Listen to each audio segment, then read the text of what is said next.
Pas de traduction, pas de correction, pas de validation. La validation se fait en même le travail et on reconstruit la réalité dans l'ERP. L'impact opérationnel, concrètement, ce que ça veut dire, c'est moins de ressaisie, moins d'exceptions, moins de validation en cascade. Les tableaux, les rapports deviennent plus clairs plus rapidement, donc on a du just-in-time et ils sont fiables. Le code est clair. Quand c'est vraiment interrelié, les décisions sont beaucoup plus rapides. Maintenant, qu'est-ce qui arrive quand le travail quotidien des employés et de vous-même est vraiment, vraiment aligné avec l'outil-maître, CRM, ERP ou autre? Ce n'est pas subtil, ça se voit très, très bien et surtout, ça se mesure. Ce qui change immédiatement quand le travail et le système suivent la même logique, c'est que l'information qui est produite une seule fois, au bon moment, au bon endroit. Pas de traduction, pas de correction, pas de validation.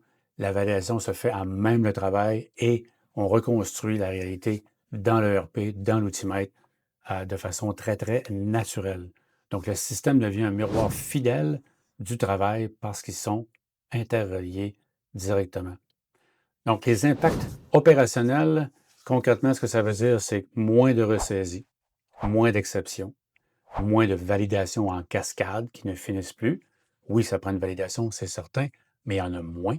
Moins de réunions pour comprendre ce qui se passe ou ce qui s'est passé, parce qu'en collaboration, en coordination, tout le monde s'aligne et l'information est entrée dans le système à mesure qu'on travaille et non en deux saisies. Les tableaux, les rapports deviennent plus clairs plus rapidement, donc on a du just-in-time et ils sont fiables. Donc, et la donnée est automatiquement nettoyée à mesure. Il y a toujours un petit suivi à faire, c'est certain, mais encore là, on parle de règle versus exception. Donc, en faisant de cette façon-là, la règle est la plus dominante, donc ça fait une grande différence. Ça devient très, très propre à l'origine et aussi à la destination. Et quels sont les impacts humains de ça? C'est là que c'est plus intéressant. C'est parce que quand le code est clair, quand c'est vraiment interrelié, les décisions sont beaucoup plus rapides, les rôles sont beaucoup plus nets, beaucoup plus clairs, la charge mentale diminue, pas de double ressaisie, pas de validation excessive, et la confiance augmente et dans son travail, dans le résultat et dans les données de l'outil. Donc, les équipes passent beaucoup moins de temps à expliquer et à s'expliquer et plus de temps à exécuter, donc plus productif.